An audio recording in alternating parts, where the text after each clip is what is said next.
வணக்கம் நண்பர்களே. SSC staff selection commission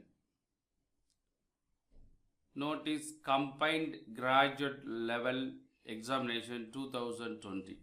அதாவது ஏதாவது ஒரு டிகிரி முடித்தவங்களுக்கு எஸ்எஸ்சி ஸ்டாஃப் செலெக்ஷன் கமிஷன் இது எதுக்கு எடுக்கிறாங்கன்னா, income tax, central excise, customs போன்ற துறைகளில் வேலை பார்ப்பதற்காக ஒரு ரெக்ரூட்மெண்ட் போர்டு, இந்த போர்டிலிருந்து வேலைக்கு அறிவிக்கப்பட்டுள்ளது. என்னைக்கு டேட்னா 29/12/2020 31/1/2021 வரைக்கும். அது எண்ட் ஆஃப் த ஜனவரி 31/1/2021 வரைக்கும் நீங்கள் ஆன்லைனில் அப்ளிகேஷன் அப்ளை பண்ணலாம். இதில் முக்கியமான குறிப்பு என்னென்னா, எஸ்எஸ்சி எக்ஸாம்ஸ் நீ கடைசி நேரத்தில் பண்ணலாம்னு நினச்சிக்கிறாங்க. போன 12th குவாலிஃபிகேஷன் நிறைய பேர்த்து அப்ளை பண்ண முடியாமல் போயிடுச்சு. அதனால் அப்ளை பண்ணுறவங்க இம்மிடியேட்டாக எவ்வளோ வேகமாக பண்ண முடியுமோ அவ்வளோ வேகமாக பண்ணிடுங்க. இன்னும் கடைசி நேரத்தில் பண்ணீங்க அப்படின்னா வெப்சைட் வந்து என்ன செய்யறாங்கன்னா பண்ண முடியாமல் நிறையா பேர் போன எஸ்எஸ்சி எக்ஸாமுக்கு அப்ளை பண்ணவே முடியலை. மறந்துடக்கூடாது. அதனால் அப்ளை பண்ணுறவங்க உடனடியாக அப்ளை பண்ணுங்கள். அடுத்து இதுக்கு எக்ஸாம் எப்போ வரும்? Tentatively tier 1 examination 29/5/2021 to 7/6/2021. அதாவது மே ஜூனில் வருது exam. Tier 2 examination descriptive paper to be notified later பின்னால் உங்களுக்கு சொல்லுவோம் அப்படின்னு சொல்லியிருக்காங்க. இது எதுக்கு அப்படின்னா, staff selection commission will be hold combined graduate level examination 2020 for filing of the various group B and group C post. Group B and group C போஸ்ட்டுக்காக இந்த அறிவிக்கப்பட்டுள்ளது. பே ஸ்கேல் எவ்வளோ சம்பளம்? லெவல் 8 47,600லேருந்து 1,51,100 வரைக்கும் சம்பளம். அந்த மாதிரி போஸ்ட்டுக்கு அறிவிச்சிருக்காங்க. Assistant audit officer group B officer non gazetted. Age limit not exceeding 30 years, 30 வயசுக்கு மேலே இருக்கக்கூடாதுன்னு இருக்காங்க. அசிஸ்டன்ட் அக்கௌண்ட்ஸ் ஆஃபீஸர் இது group B officer non gazetted not exceeding 30 years. Assistant section officer group B office 20லேருந்து 30 years. இந்த மாதிரி நிறையா post different டிபார்ட்மெண்ட்டுக்கு, central secretary, intelligence bureaus, railways, assistant section officer, assistant section officer intelligence பியூரோக்கு, assistant section officer minister of external affairs minister. அதனால் different மினிஸ்ட்ரிக்கு different level பண்ணிக்கலாம். அதே மாதிரி இங்கே பாருங்கள், inspector of income tax, inspector of central excise, inspector of preventive officer, inspector of examiner, assistant enforcement officer, sub inspector சிபிஐக்கு எல்லாமே 30 வயசுக்கு மேலே இருக்கக்கூடாதுன்னு சொல்லியிருக்காங்க நார்மலாக. அப்போது அது வந்து லெவல் 8.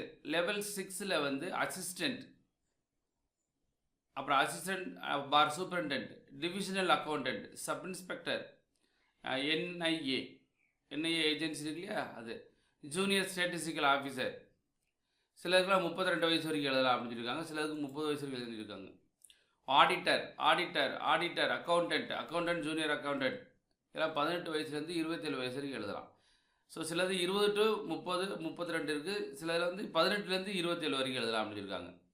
அப்போ பே லெவல் 4 இது வந்து பே லெவல் 5 வந்து 29,200 92,300 வரைக்கும் இந்த பே லெவல் 5.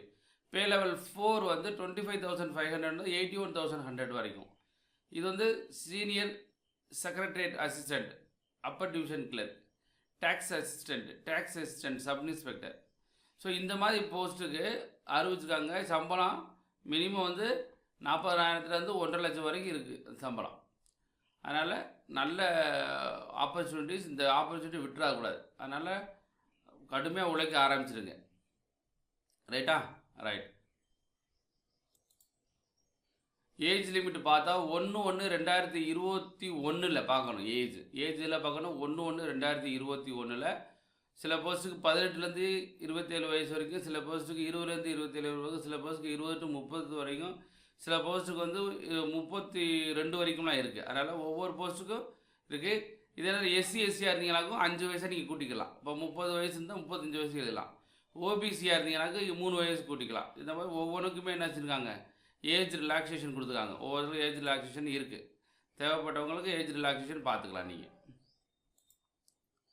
குவாலிஃபிகேஷன் தகுதி என்ன அப்படின்னா, assistant audit officer for assistant accounts ஆஃபீஸருக்கு வந்து essential qualification bachelors degree from recognized university. Any degree முடிச்சுக்கணும். Desirable qualification chartered account or cost management account, company secretariat, master in commerce, masters in business studies, master in business administrations, master business economics. இது வந்து யாருக்குன்னா assistant audit officer or assistant accounts officer. Any degree desirable qualification extra இருந்தால் நல்லது அப்படின்னு சொல்லியிருக்காங்க. அதே மாதிரி junior statistical officer bachelor degree any subject அட்லீஸ்ட் 60% marks in mathematics at 12th standard level. நீங்கள் டிகிரி முடிச்சுக்கணும், ஆனால் 12th வந்து மேத்ஸில் வந்து 60% மார்க் வாங்கியிருக்கணும். யாருக்கு? ஜூனியர் ஸ்டேட்டிஸ்டிக்கல் ஆஃபீஸருக்கு. Or bachelors degree in any subject with statistics as one of the subject. ஏதாச்சும் டிகிரி முடிச்சிங்கன்னா அதில் ஸ்டேட்டிஸ்டிக்ஸ் படிச்சிருந்தாலும் போதும் அப்படின்னு சொல்லியிருக்காங்க. யாருக்கு? ஜூனியர் ஸ்டேட்டிஸ்டிக்கல் ஆஃபீஸருக்கு. ஆல் அதர் போஸ்ட், இந்த 2 போஸ்ட்டு தவிர மீதி எல்லா போஸ்ட்டுக்குமே ஏதாவது டிகிரி முடிச்சிருந்தால் போதும் அப்படின்னு சொல்லுவாங்க. ஏதாவது டிகிரி முடிச்சிருந்தால் போதும். The candidates appearing in final year of their graduation can also apply. However, they must possess essential qualification on or before 1/1/2021. அதாவது ஃபைனல் இயர் படிச்சிருக்கிற நண்பர்களுமே நீங்கள் அப்ளை பண்ணலாம். ஆனால் மஸ்ட் பொசஸ் எசென்ஷியல் குவாலிஃபிகேஷன் எப்போ 1/1/2020 முன்னாடி இருந்துக்கணும் அப்படின்னு சொல்லியிருக்காங்க. ஹவு டு அப்ளை, அதனால் எப்படி அப்ளை பண்ணுறதுன்னு நீங்கள் நல்லா 1க்கு 2 வட்டம் படித்து பார்த்துட்டு அப்ளை பண்ணுங்கள். அப்ளிகேஷன் ஃபீஸ் வந்து 100 ரூபாய் தான். யாருக்கு அப்படின்னா only for general candidate and OBC candidate, மென்னுக்கு மட்டும்தான் ஃபீஸ். யாருக்கு 100 ரூபா கட்டணும்? ஜென்ரல் அண்டு ஓபிசி ஜென்ஸ், அதாவது ஆண்களுக்கு மட்டும்தான் 100 ரூபா கட்டணும். விமன் கேண்டிடேட்ஸ், எல்லா ஜாதியோட விமன் கேண்டிடேட்ஸுக்கும் and all men and women of SC ST with அப்புறம் பர்சன் வித் டிசபிலிட்டிஸ், எக்ஸர்வீஸ்மேன், இவங்கெல்லாம் வந்து ஃபீஸ் கட்ட வேண்டிய தேவை கிடையாது. முக்கியமாக எந்த ஒரு பெண்களுக்குமே எந்த ஒரு பெண்களுக்கும் நீங்கள் ஃபீஸ் கட்ட வேண்டாம் அப்படின்னு சொல்லியிருக்காங்க. எக்ஸாம் சென்டர் எங்கே இருக்குது அப்படின்னு சொன்னால், தமிழ்நாட்டில் வந்து சென்னை, கோயம்புத்தூர், மதுரை, சேலம், திருச்சிராப்பள்ளி, திருநெல்வேலி, வேலூர், இத்தனை இடத்துல இருக்குது. இது வந்து நம்ம சதர்ன் ரீஜியனோட address. Scheme of examination. The examination will be conducted in 4 tier as indicated below. Tier 1 computer based test. Tier 2 computer based test. Tier 3 pen and paper mode descriptive paper. Tier 4 computer proficiency test bar data entry skill test wherever applicable. யாருக்கு தேவையோ அந்த போஸ்ட்டுக்கு மட்டும் Tier 4 இருக்கும். ரைட்டுங்களா? அதனால் Tier 1, Tier 2, Tier 3 and Tier 4. Marks scored by candidates computer based examination if conducted in multiple shifts will be normalized by the using formula published by the commission through notice. Normalized scores will be based on the determined final merit cut-off marks. Scheme of Tier 1 and Tier 2 examination. General intelligence and reasoning 25 questions 50 mark. General awareness 25 questions 50 mark. Quantitative aptitude 25 questions 50 mark. English comprehension 25 questions 50 mark. அப்போது எவ்வளவு time ஆகும்னா 1 ஹவரில் இதை Tier 1 நீங்கள் முடிக்கணும். Tier 2 examination என்னன்னாக்கா paper 1 quantitative abilities 100 question 200 mark. English language and comprehension 200 question 200 mark. Statistics 100 question 100 mark 200 mark. General studies finance economic 100 question 200 mark. இது சில இதுக்கு மட்டும்தான் பண்ணுவாங்க. அதாவது Tier 1 Tier 2 will consist of objective type multiple choice questions. The question will be set both in English and Hindi except for English comprehension Tier 1 and Tier 2. Tier 1 will be 30 marks, 0.5 wrong answer. இந்த tyre 2ல் வந்து paper 1, paper 2, paper 3, paper 4 எல்லாத்துக்குமே கிடையாது. ஆனால் paper 1, paper 2 எல்லாத்துக்குமே common. Statistics, general studies எல்லாத்துக்கும் கிடையாது. சில போஸ்ட்டுக்கு மட்டும்தான். இப்போ பாருங்களேன், இப்போது பேப்பர் 2 ஓகே, இதெல்லாம் ஓகே. பேப்பர் அதாவது டயர் 2ல் வந்து paper 1, paper 2 are compulsory for all the post. எல்லா போஸ்ட்டுக்குமே வந்து பேப்பர் 1, பேப்பர் 2 கம்பல்சரி. அடுத்து இந்த paper 3 tier 2 will be for only those candidate who apply for the post of junior statistical officer. Junior statistical officer பண்ணுவாங்க இல்லையா, அவங்களுக்கு மட்டும்தான் இந்த statistics paper 3. Paper 4 will be the only those candidates who are short listed in tier 1 for paper 4, that is for the post of assistant audit officer, assistant accounts officer.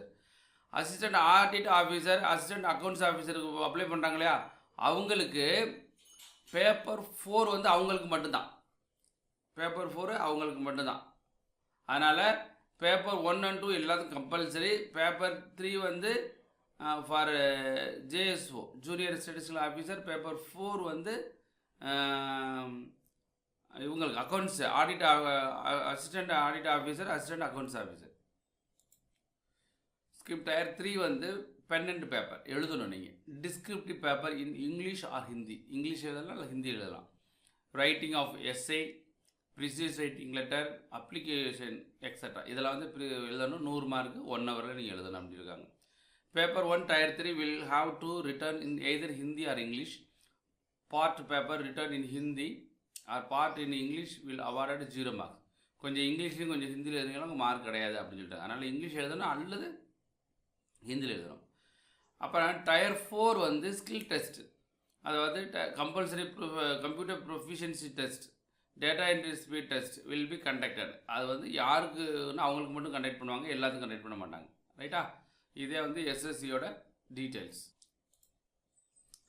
நண்பர்களே, ஏதாவது degree முடித்தவங்களுக்கு வேலை அறிவிக்கப்பட்டுள்ளது. நல்ல central government job. Hard work பண்ணணும். கண்டிப்பாக hard work பண்ணிங்கனாக்க வெற்றி பெறுவதற்கு அதிக வாய்ப்பு இருக்குது. மறந்துடக்கூடாது. அப்ளை பண்ணுறவங்க முதலே அப்ளை பண்ணுங்கள். கடைசி நேரத்தில் அப்ளை பண்ணிங்களாக்க சர்வர் பிஸி அப்படின்னு சொல்லி போன எக்ஸாமுக்கு நிறைய பேர் அப்ளை பண்ண முடியாமல் போயிடுச்சது. அதனால் அப்ளை பண்ணுறவங்க உடனடியாக அப்ளை பண்ணுங்கள். வெற்றி பெற வாழ்த்துக்கிறோம். அப்புறம் இந்த எஸ்எஸ்சி எக்ஸாம் பொறுத்தளவு நம்ம channel aim career and Hema's study circle போன்ற யூடியூப் சேனலில் வந்து கிளாஸ் எடுத்துகிட்ருக்கோம்.